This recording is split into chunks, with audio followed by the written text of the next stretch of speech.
বন্ধুরা, এখানে হিঞ্চে শাক আমি একাটি কিনে নিয়ে এসেছি। আর হিঞ্চে শাকগুলো আমি বড় বড় ছিল, কেটে ঠিক এই মাপের করে নিয়েছি। তো এই হিঞ্চে শাকগুলো আমি জলের মধ্যে একটু ভাপিয়ে নেবো। আর আগে থেকে আমি এখানে জলটা গরম বসিয়ে দিয়েছিলাম। তাহলে কি হবে, শাকটা দেওয়ার সাথে সাথে হালকা একটু সেদ্ধ হয়ে যাবে।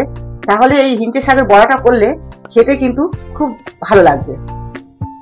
বড়া বানানোর জন্য আমি এখানে বেসন নিয়ে নিয়েছি এরকম একটা কৌটোর করে। তো এতটা বেসন নিয়েছি মাপ করে। বেসনের মধ্যে স্বাদ মতো দিয়ে দেবো লবণ, আর দিয়ে দেবো হলুদ গুঁড়ো, দেবো একটু লাল লঙ্কার গুঁড়ো, আর এখানে দুটো কাঁচা লঙ্কা কুচিয়ে রেখেছিলাম, সেই কাঁচা লঙ্কাটা দিয়ে দেবো। আর দিয়ে দেবো এখানে 1 চিমটা কালো জিরা। এদিকে শাকটা ভাপানো হয়ে গেছে, জলটা ঝেড়ে নেব। আর এখানে 1 চামচ চিনি দিয়ে দেবো। চিনিটা দিলাম এই কারণে, একটুও তেতো লাগবে না।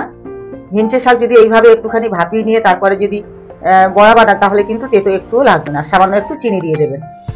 শুকনো উপকরণগুলো আমি আগে মিশিয়ে নিলাম। এবার অল্প অল্প করে জল দিয়ে আমি বেসনের ব্যাটার তৈরি করে নেব।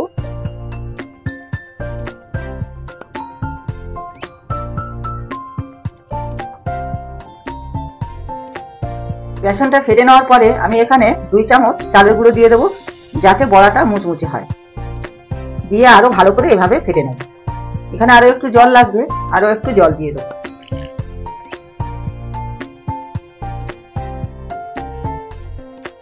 বেসনটা আমি এইভাবে কমসে কম 10 মিনিট ধরে ফাটিয়ে নিয়েছি।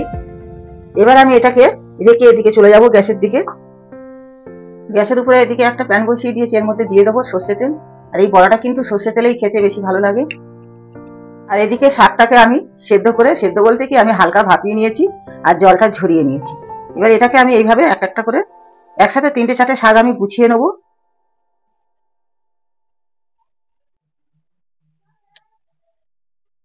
ঠিক এইভাবে আমি যেটা একটু বেশি মোটা আছে সেটা 2টো করে দিচ্ছি, আর যেগুলো পাতলা আছে সেগুলো আমি 4টে করে দিচ্ছি। এইভাবে গুছিয়ে নিতে হবে, তাহলে বড়ার শেপটা সুন্দর হবে। আর আপনারা চাইলে কিন্তু এটা কুচিয়েও করতে পারেন। সবকটা হিঞ্চে শাক আমি ঠিক এইভাবে একসাথে 3টে 4টে করে গুছিয়ে নিয়েছি। যেগুলো বেশি মোটা সেগুলো 2টো করে দিয়েছি। এবার এই বেসনের মধ্যে দিয়ে আমি বড়াটা তৈরি করে নেব। বন্ধুরা, ভিডিওটি ভালো লাগলে লাইক কমেন্ট করতে ভুলবেন না। চ্যানেলটি সাবস্ক্রাইব করে বেল আইকনটি অন করে সাথে থাকবেন।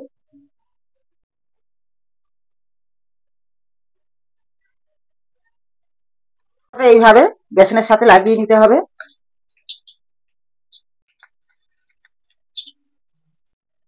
আমি এইভাবে 3টে করে বানিয়ে নেব।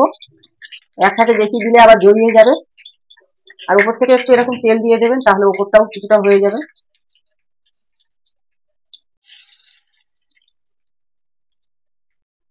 বড়াগুলো এপিট ওপিট উল্টে উল্টে বেশ লাল করে ভেজে নিয়েছি। ঠিক এরকম লাল লাল হয়ে যাবে, তারপরে নামিয়ে নেবেন। এটা আরেকটু এই দিকটা করে নেবো। একদম মুচমুচে হবে বন্ধুরা, খেতে খুব সুন্দর হবে। এবার এই বড়াগুলো একটা একটা করে তুলে নেবো।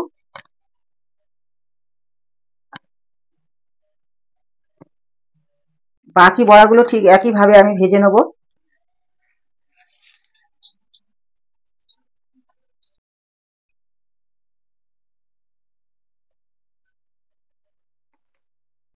তাহলে বন্ধুরা, হিঞ্চে শাকের বড়া রেসিপির ভিডিওটি কেমন হলো আপনারা অবশ্যই কমেন্ট করে জানাবেন।